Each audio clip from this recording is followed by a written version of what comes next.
All right, so here's our cheap harmonic balancer puller from Harbor Freight.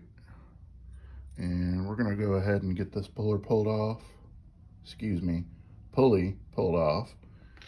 And to do that, you gotta find the right size bolts, which I've already found it. And then you put the washers on them, and then you get to work. From there, it's pretty easy. Comes right off.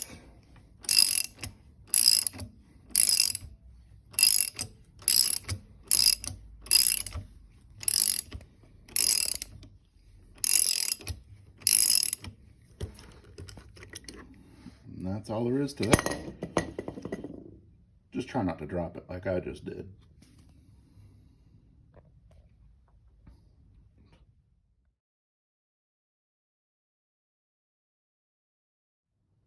Okay, so the timing cover's off.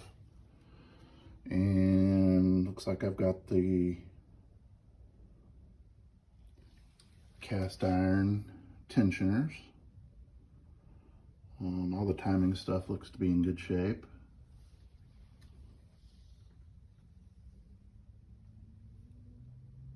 Of course, I'm going to replace most of it. I may reuse some stuff, but most of it's going to get replaced anyway. So after getting it apart, I did find some issues. See if I can get this thing to focus here. That's the old tensioner there, and that should not look like that. It should look just like that one. But instead we have that. So it looks like the tensioner arm was worn through. So can you see what's wrong with that picture? So that also happened to be on the same bank that I had the issue on. So I'm wondering if this might not have caused my problem. And look, there's a piece of the tensioner arm missing too, the plastic piece. So yeah, things definitely were not going to last much longer, even if I hadn't broke the piston. This thing was on borrowed time. So it's good to get all this stuff figured out. Okay, so we got the driver's side head off. That cylinder looks good. That cylinder looks good. That's just a drip of coolant there. That cylinder looks good.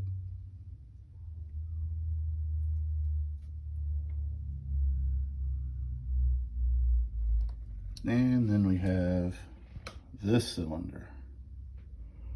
That doesn't look so good. So that's the one I busted.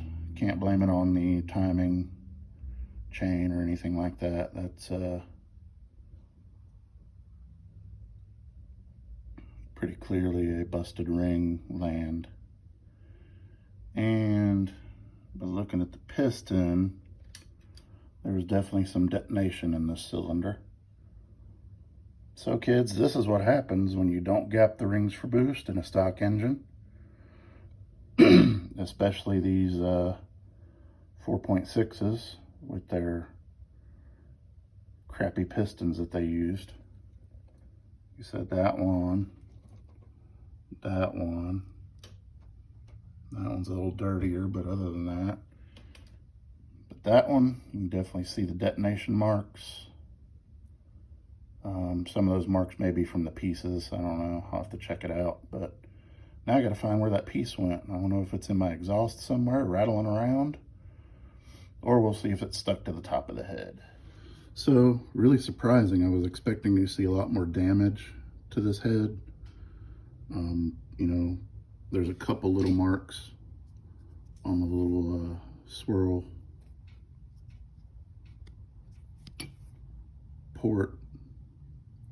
But everything else, I mean, there's a few little marks, but nothing that gouges into the metal really at all. Okay, so it looks like there might be some marks right here, but I mean, nothing that would keep me from using this head again. I do have to check the valves, but I mean, that's all going to be disassembled anyway. But as of right now, it doesn't look like there's too much damage from the piece of broken piston being in there. You know, it smashed the end of my spark plug, which I already pulled out of there. And then, sorry, trying to get it focused, a couple little nicks on the ear that's in there to make the air swirl, or whatever the hell it's called. I forget right off the top of my head, but everything else looks pretty good.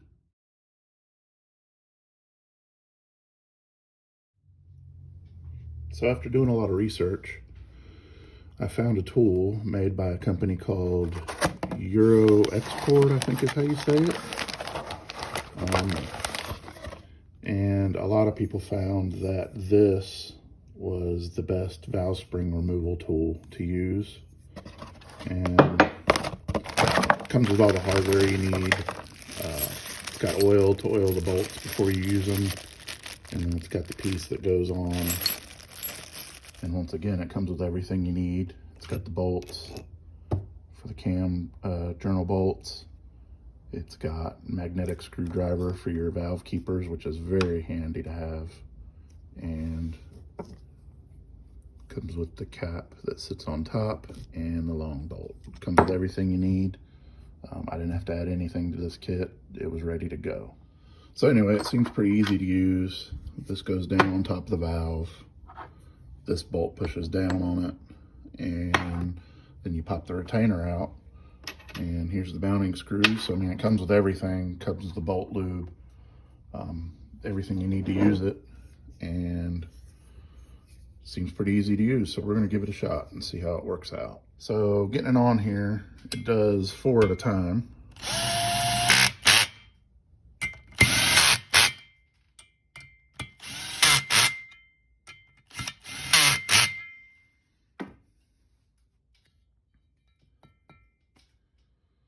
That's all there is to that.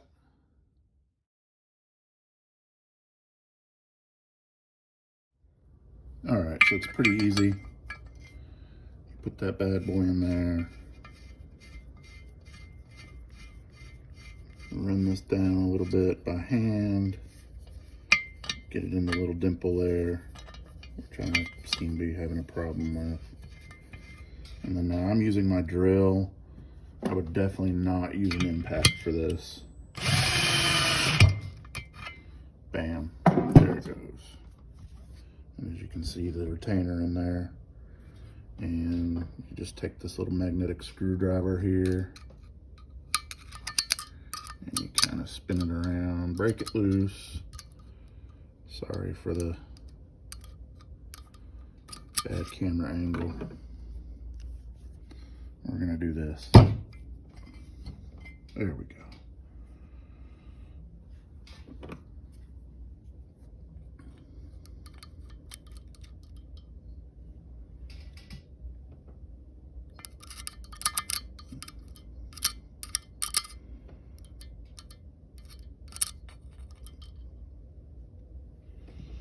You can do it without a magnetic screwdriver, but I could see where it would be a real pain in the butt. This screwdriver is not nearly enough magnetic. That end is good. I guess I could use that end. We'll give it a try on the next cylinder. Again, we're gonna take that end, drop it down on there.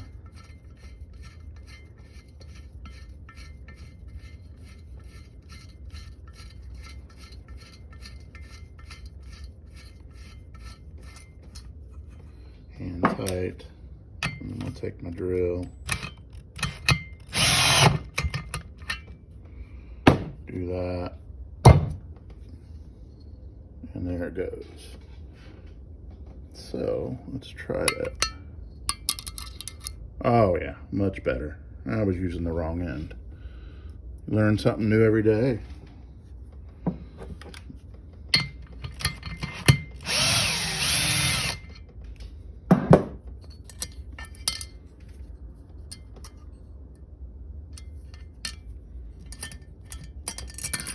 And there's your spring. Pretty simple. So we're done with those first 4 cylinders. Now we just take these out here.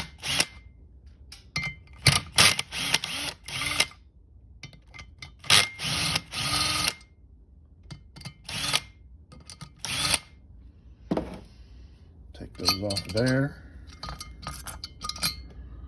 Move them to the next set.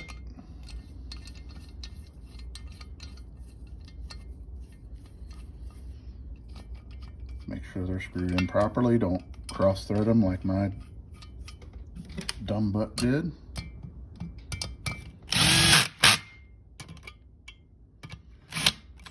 And you just need this to be snug. You don't need it to be super tight.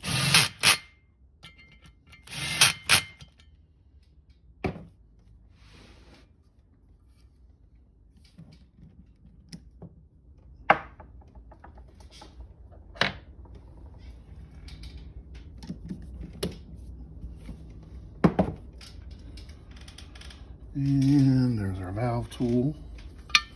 Pretty simple. It's supposed to be pretty simple. Apparently when you're butterfingers like me, it's not, but that's okay.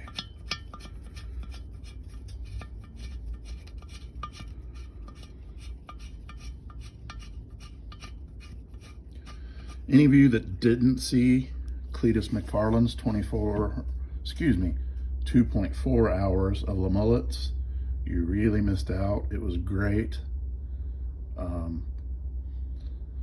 I wanted to note that for an hour and a half, they dogged the crap out of those Crown Vics, and not one mechanical issue that wasn't caused by a crash.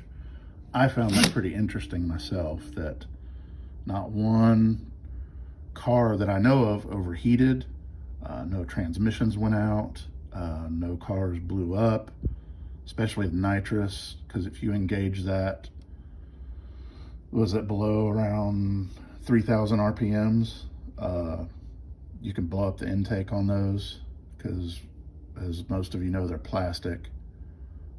No blown up intakes, no blown up motors, no toasted transmission, just carnage from body damage. So I thought it was a pretty good testament to how durable that those Crown Vics can be, and that's probably why so many law enforcement agencies used them.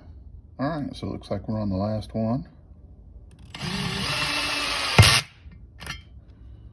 Simple as that. It's funny how the more of them I do, the quicker it gets, of course. Probably be a little faster if I wasn't holding this phone, but that'll be okay. And once again, like I said, I'm using my drill. Of course, I got the ratchet settings on it so that it won't over tighten.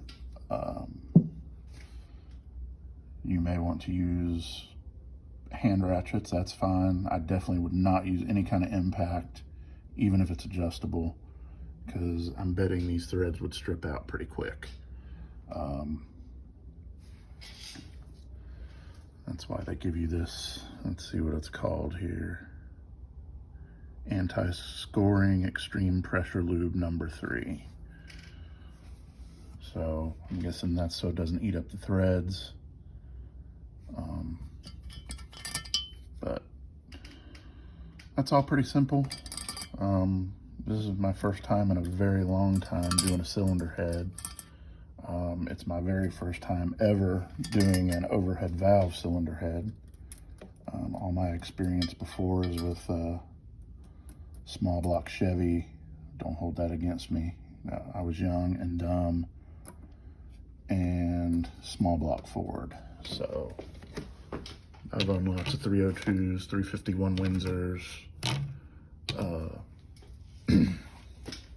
and of course when I was younger, I owned a 78 Camaro with a 350 in it, and yeah, so don't hold that against me. It was my first car. Of course, I guess after that I had a 75 Camaro, with a 327 in it, and the harmonic balancer would fly off because it wasn't drilled for a bolt. It's supposed to be some kind of press on, and it never worked right. But anyway, enough of that. All right, so we're gonna get this off of here, and I'm gonna drop sockets everywhere, and we're gonna pop these valves out. All right, so we flipped the head over, and now that I got all that out there, you can just reach over there, push the valves out.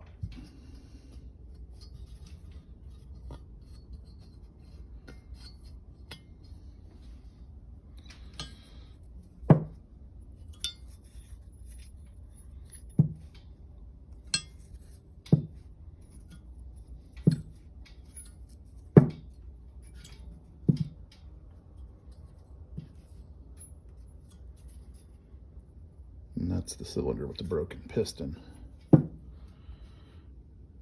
And we'll get it all cleaned up, see how it looks.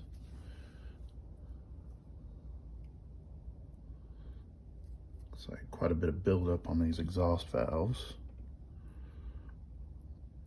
But these intake valves look pretty clean. I mean, there's some buildup on them, but not bad.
Always got to be one that's stuck, right?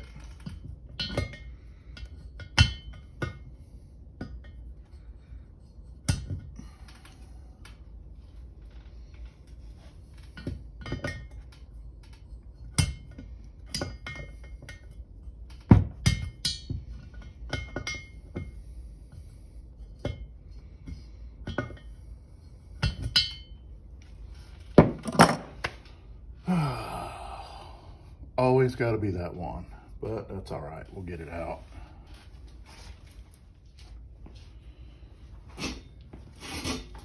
All right, so got all the valve guide seals out, valve stem seals, whatever you want to call them. These were bad anyway. They were leaking, so they needed to be replaced. Oh yeah, they feel hard and brittle too, so you know that doesn't help. But that's pretty much it for taking the valves out with that tool. Like I said, it makes it really easy. Make sure you lube up the bolt that you run down back and forth. Don't cross thread it like I did. And that's it, man. It's pretty simple. Glad I got that tool. The other one had hooks that hooked on the cam, and they used a ratchet to pull down, and it just looked like a pain in the butt to me. So I thought this one might be easier. It was $20 more. The other one was like 60 bucks. So I'll pay $20 more, get this one that I had good reviews about, and it worked out. So not bad at all. And tomorrow we're gonna call the machine shop, see how much they'll charge just to clean these real good. I'm not gonna have them assemble them. I'm gonna assemble them myself, but I do want them to clean them real good. I don't have the patience to like really detail clean stuff good. So, you know, if I can get them clean for 40 bucks or something, I'll take them to them, have them clean them, and it'll be good to go. I won't have to mess with it. So that's it for the heads. They're pretty easy. I think the hardest thing is getting these stupid things out. This head, that one was easy. The other head, all of them popped right out. So, you know, 140,000 mile car that was assembled in late 2001, you're bound to run into stuff that's going to try to stick on you. So you got to do what you can.